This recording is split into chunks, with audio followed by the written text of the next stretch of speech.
刘培元的英文教室正确发音篇，从经典演说中练习正确英文这经典演说都是英文写的非常典雅，水准非常高用它来练习正确发音也不错但平常讲的都是讲单字这边综合练习欢迎小额赞助，请分别订阅我的15个 YouTube 频道那我们来这边来练习发音的是小布希总统第二任就职演说。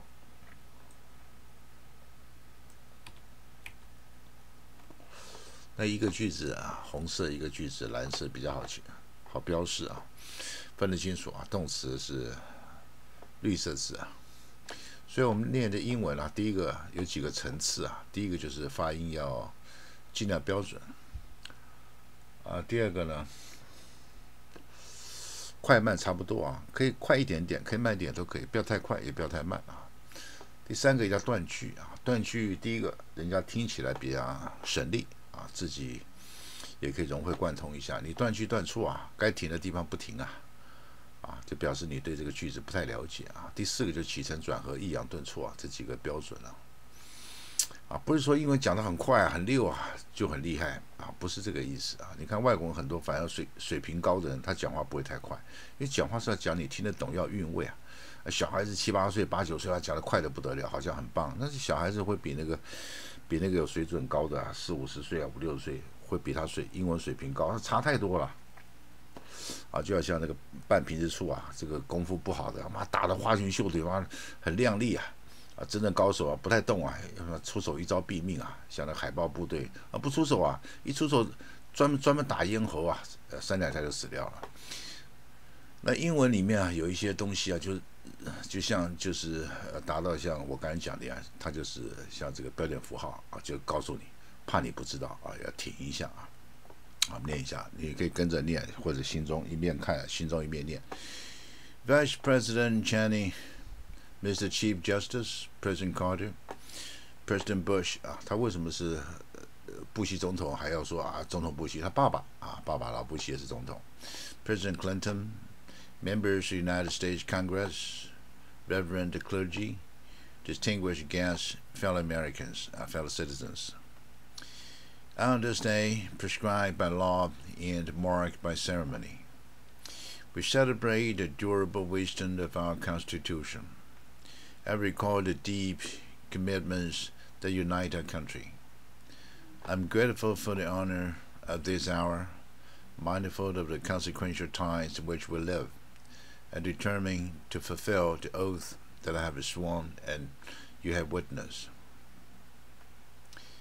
At this sacred gathering, our duties are defined not by the words I use, but by the history we have seen together. For half a century, America defended our own freedom by standing watch on distant borders. After shipwreck of communism came years of relative quiet, years of repose, years of sabbatical, and then there came a day of fire. We have seen our vulnerability, and we have seen this deeper source. But as long as whole regions of the world simmer in resentment and tyranny, prone to ideologies that feed hatred and excuse murder, violence will gather and multiply in destructive power, and cross the most defended borders, and raise a mortal threat. There is only one force of history that can break the reign of hatred and resentment and expose the pretensions of tyrants that reward the hopes of dissent and tolerance, and that is the force of human freedom. We are led by events and common sense to one conclusion: the survival of liberty in our land increasingly depends on the success of liberty in other lands. The best hope for peace in our world is the expansion of freedom in all the world. America's vital interests and our deepest beliefs are now one. From the day of our founding, we have proclaimed that every man and woman on this earth has rise in dignity and matchless value because they bear the image of the Maker of heaven and earth. Across the generations, we have proclaimed the imperative of self-government because no one is fit to be a master and no one deserves to be a slave. Advancing these ideas is the mission that created our nation. It is the honorable achievement of our fathers. Now it is the urgent requirement of our nation's security and the calling of our time. So it is the policy of the United States to seek and support the growth of democratic movements and institutions in every nation and culture, with the ultimate goal of ending tyranny in our world. This is not primarily the task of arms, though we will defend ourselves and our friends by force of arms when necessary. Freedom by its nature must be chosen and defended by citizens and sustained by the rule of law and the protection of minorities. And when the soul of a nation finally speaks, the institutions that rise may reflect customs and traditions very different from our own. America will not impose our own style of government on our willing. Our goal instead is to help others find their own voice, attain their own freedom, and to make their own way. The great objective of ending tyranny is the concentrated work of generations. The difficulty of the task is no excuse for avoiding it. America's influence is not unlimited, but fortunately for the oppressed, America's influence is considerable, and we will use it confidently in freedom's cause. My most solemn duty is to protect this nation and its people from further attacks and emerging threats. Some have unwisely chosen to test America's resolve and have found it firm. We will persistently clarify the choice before every ruler and every nation. The moral choice between oppression, which is always wrong, and freedom, which is eternally right. America will not pretend that jailed dissenters prefer their chains, or that women welcome humiliation and servitude, or that any human being aspires to live at the mercy of bullets. We will encourage reform in other governments by making clear that success in our relations will require the decent treatment of their own people. America's belief in human dignity will guide our policies, yet rights must be more than the grudging concessions of dictators, just secured by free dissent and the participation of the governed. In the long run, there is no justice without freedom, and there can be no human rights without human liberty. Some I know have questioned the global appeal to liberty, though this time in history, further case defined by the swiftest advance of freedom ever seen, is an odd time for doubt. Americans of our people should never be surprised by the power of our ideals. Eventually, the call of freedom comes to every mind and every soul. We do not accept the existence of permanent tyranny because we do not accept the possibility of permanent slavery. Liberty will come to those who love it. Today, America speaks anew to the peoples of the world. All who live in tyranny and the hopelessness can know the United States will not ignore your oppression. You will excuse your oppressors. When you stand for your liberty, we will stand with you. Democratic reformers facing the oppression, prison, or exile can know America sees you for who you are, the future leaders of your free country. The rulers of outlaw regimes can know that we still believe as Abraham Lincoln did. Those who deny freedom to others deserve it, not for themselves, and under the rule of a just God cannot long retain it.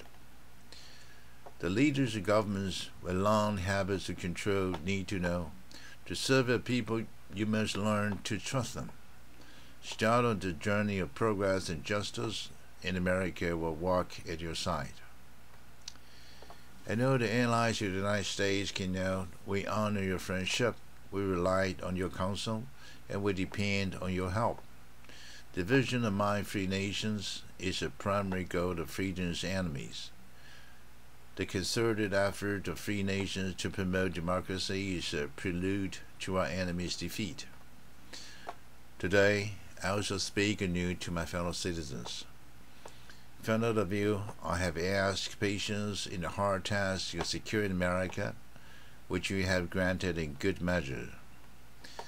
Our country has accepted obligations that are difficult to fulfill and would be dishonorable to abandon. Yet, because we have acted in a great liberating tradition of this nation, tens of millions have achieved their freedom. And as hope kindles hope, millions more will find it. By our efforts, we have lit a fire as well, a fire in the minds of men. It warms those who feel its power, it burns those who find its progress, and one day this untamed fire of freedom will reach the darkest corners of our world. A few Americans have accepted the hardest duties in this cause, in the quiet work of intelligence and diplomacy, the idealistic work of helping raise up free governments, the dangerous and necessary work of fighting our enemies. Some have shown their devotion to our country in deaths that honor their whole lives, and we will always honor their names and their sacrifice. All Americans have witnessed this idealism, and some for the first time. I ask our youngster citizens to believe the evidence of your eyes. You have seen duty and allegiance in the determined faces of our soldiers. You have seen that life is fragile, the evil is real, and courage triumphs. Make the choice to serve in a cause larger than your wants, larger than yourself, and in your days you will add not just to the wealth of our country, but to its character. America is in need of idealism and courage, because we have seen essential work at home, the finished work of American freedom. In a world to move into our liberty, we are determined to show the meaning and promise of liberty. In America's ideal of freedom, citizens find the dignity and security of economic independence, a state of laboring on the age of substance. This is the broader definition of liberty that motivated the Homestead Act, the Social Security Act, and the GI Bill of Rights. And now we will extend this vision by reforming great institutions to serve the needs of our time, to give every American a stake in the promise and the future of our country. We'll bring higher standards to our schools and build an ownership society. We will widen the ownership of homes and businesses, retirement savings, and health insurance, preparing our people for the challenges of life in a free society. By making every citizen an agent of his or her own destiny, it will give our fellow Americans greater freedom from want and fear, and make our society more prosperous and just and equal. In America's idea of freedom, the public interest depends on private character, on integrity and tolerance toward others, and the rule of conscience in our own lives. Self-government relies in the end on the governing of the self. The edifice of character is built in families, supported by communities with standards, and sustained in our national life by the truths of Sinai, the Sermon on the Mount, the words of the Quran, and the very faith of our people. Americans move forward in every generation by reaffirming all that is good and true that came before, ideas of justice and conduct that are seen yesterday, today, and forever. In America's idea of freedom, the exercise of rights is ennobled by service and mercy and a heart for the weak. Liberty for all does not mean independence from one another. Our nation relies on men and women who look after neighbor and surround the lost with love. The Americans, at our best, value the light we see in one another, and must always remember that even the unwanted have worth. Another country must abandon all the habits of racism, because we cannot carry the message of freedom and the baggage of bigotry at the same time. From the perspective of a single day, including this day of dedication, the issues and questions before our country are many. From the viewpoint of centuries, the questions that come to us are narrowed and few. Did our generation advance the cause of freedom, and did our character bring credit to their cause? These questions that judge us also unite us, because Americans of every party and background, Americans by choice and by birth, are bound to one another in the cause of freedom. We have known diversions which must be healed to move forward in great purposes, and I will strive in good faith to heal them. Yet those diversions do not define America. Without the unity and fellowship of our nation, when freedom came under attack, and our response came like a single hand over a single heart, we can feel that the same unity and pride whenever America acts for good, and the victims of disaster are given hope, and unjust encounter justice, and the captives are set free. We go forward with complete confidence in the eventual triumph of freedom, not because history runs on the wheels of inevitability. It is human choices that move events. Not because we consider ourselves a chosen nation. God moves and chooses as He wills. We have confidence because freedom is the permanent hope of mankind, the hunger in dark places, the longing of the soul. When our founder declared a new order of the ages, when soldiers died in wave upon wave for the Union based on liberty, with citizens march in peaceful outrage under the banner of freedom now, they were acting on the ancient hope that is meant to be fulfilled. History has an ebb and flow of justice, but history also has a visible direction, set by liberty and the author of liberty. When the Declaration of Independence was first read in public and the Liberty Bell was sounded in celebration, a witness said, "It ran as if it meant something. In our time, it means something still. America, in this young country, a century, proclaims liberty throughout all the world and to the inhabitants thereof. Renewed and our strength tested, but not weary. We are ready for the greatest achievements in the history of freedom." May God bless you, and may He watch over the United States of America. 这一集念到这里。